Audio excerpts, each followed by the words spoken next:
my name is Lindsay Lorio, and this is my response to discussion forum 3 for Econ 613. Valuing your time is more than just dividing your pay by your hours worked. And the reason for that is because your free time has a lot of value. The time that you spend with your family and the time that you spend doing things you enjoy and relaxing is very, very valuable, and it should be valuable to you. So when you just try to divide your time, like the amount of money that you make at work, you're not factoring in any of your free time as part of that. Because if you only value your work, then you're always going to feel like you have to work more because you're not valuing your free time. And that's just not the case for the vast majority of people. A time that I egregiously broke this way of thinking was during my undergraduate degree. I went to LSU, and I was living in Baton Rouge and working as a substitute teacher for St. Tammany Parish.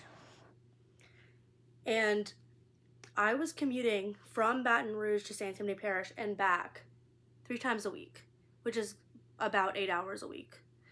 And I was making very little money. And at the time, I would have said that I valued my free time a lot. I clearly was not acting like that, and was essentially wasting 8 hours a week and also a lot of gas money and making very little money as a substitute teacher. Mobility in families, what factors make people less likely to relocate? So a lot of factors make people less likely to relocate now, but the most convincing from the article to me was the idea that people are taking into consideration their children and their family lives more, because now that typically in a family now, women, the wife and the husband and the 2 kids factor into the decision a lot more. Like, the wife also probably has a job now, where 40 years ago that might not have been the case for as many families. And if a couple is separated, they are essentially separating themselves from their children if they move away.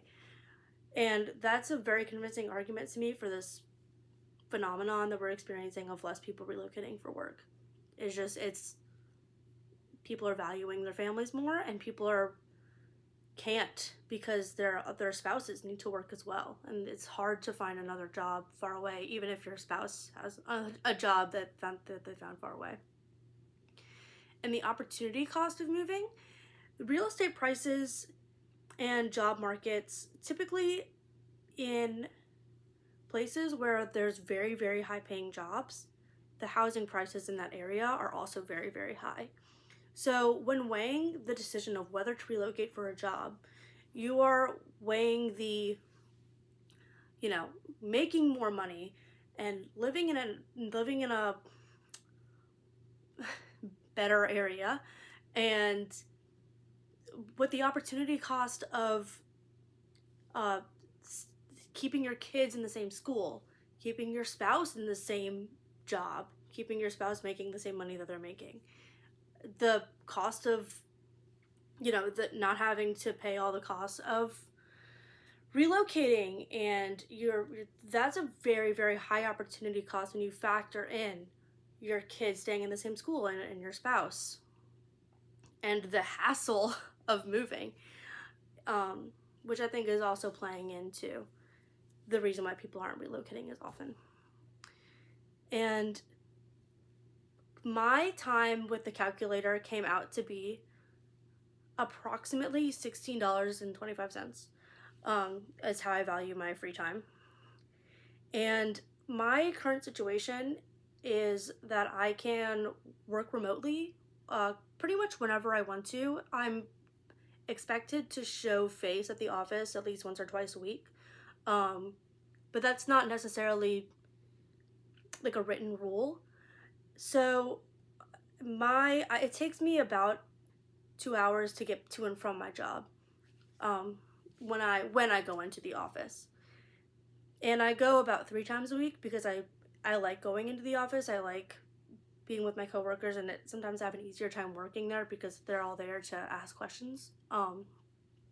So the only thing that I might do differently now that I know that I'm kind of spending $16.25 per hour that I commute.